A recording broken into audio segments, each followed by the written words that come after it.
Jesus, praise the Lord, everyone. Let's talk about the power of words.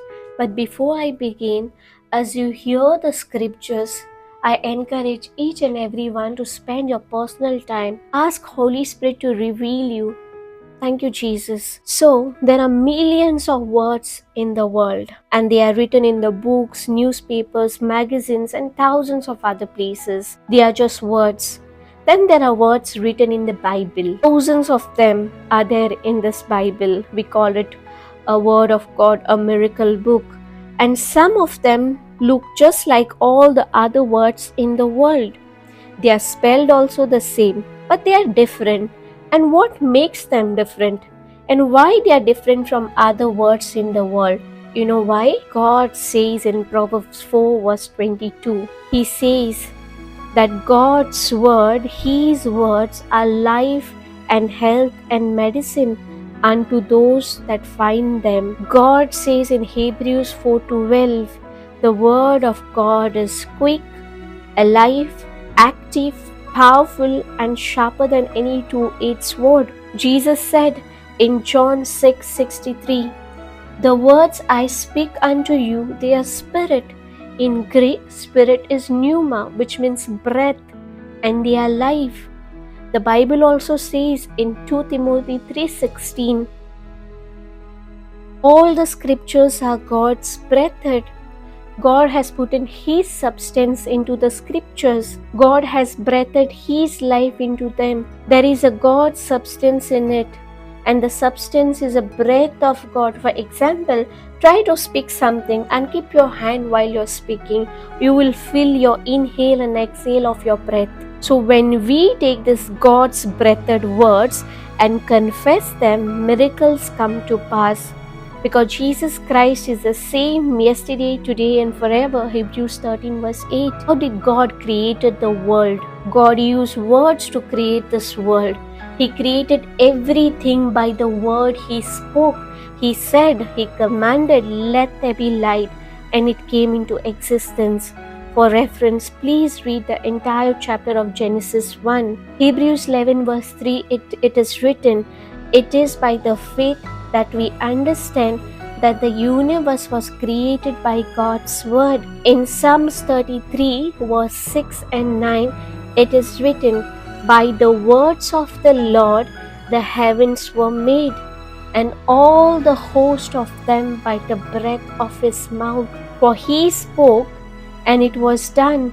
He commanded, and it stood fast. So the words in God's mouth were powerful, and His words confessed by our mouth are also powerful. Isaiah 55 verse 11, it is written, so God's word coming out of our mouth, when we give voice to God's word, when we read the scriptures, when we take the promises of God from our mouth, it will not return to us empty, but it will accomplish what we desire, what we had sent it for. It will accomplish.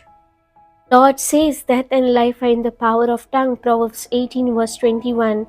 Your words are important.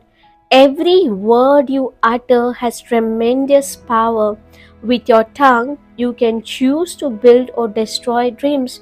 You can heal or break the spirit, bring delight or despair, bless or curse. An enemy knows that God has put in life and death in your tongue. He knows that it is very easy. I can kill this person if I can make him speak death when I'm over his health, death over his children, death over his family, over his job and finances, over his health. And how we are going to speak death by our words when we speak everything which is contradicting to the word of God. If the word of God is saying that by the wounds and stripes of Jesus you are healed, but you are speaking what you see, what you feel, you are speaking about the reports, and then we blame God. But the word of God says you are snared by the words of your mouth. You are taken by the words of your mouth. Proverbs 6 verse 2. And what does it mean? It means my tongue is my responsibility. It is written in Gospel of Matthew chapter 12 verse 36 and 37. But I say to you that for every idle word man may speak, they will give an account of it in the day of judgment. For by your words you will be justified, and by your words you will be condemned. In a day, how many times we speak idle words? Sometimes we think these words are very trendy. I'm dying for a cup of coffee. I love so much that I will get a heart attack. It is so hot outside, I will get a heat stroke. Sometimes we say, these words just like that. We think like we just said it for a fun.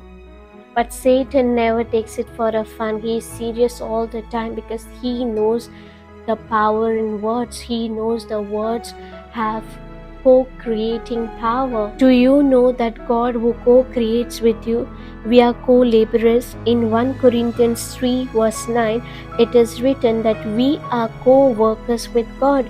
And Satan knows that he cannot create anything. Satan cannot create anything. He is a fallen angel. So what he does, he knows the power of words. He knows that the words were meant to create before they were meant to communicate. That's why Satan speaks lies in your ears. He will give you thoughts that you are not healed, you are good for nothing, you are useless. He will give you thoughts which are contradicting to the word of God. And when you keep hearing, when you keep ponder on those thoughts, it goes in your heart, and what goes in your heart, it will come out from your mouth. A day will come that you will speak out of your mouth and you will reap the reward from it. It is your tongue that has trapped you. It said in Psalms 144 verse 3, "Set a guard, O Lord, over my mouth. Keep a watch over the door of my lips to keep me from speaking thoughtlessly." Saint Peter said, if you want to see good days, refrain your tongue from speaking evil.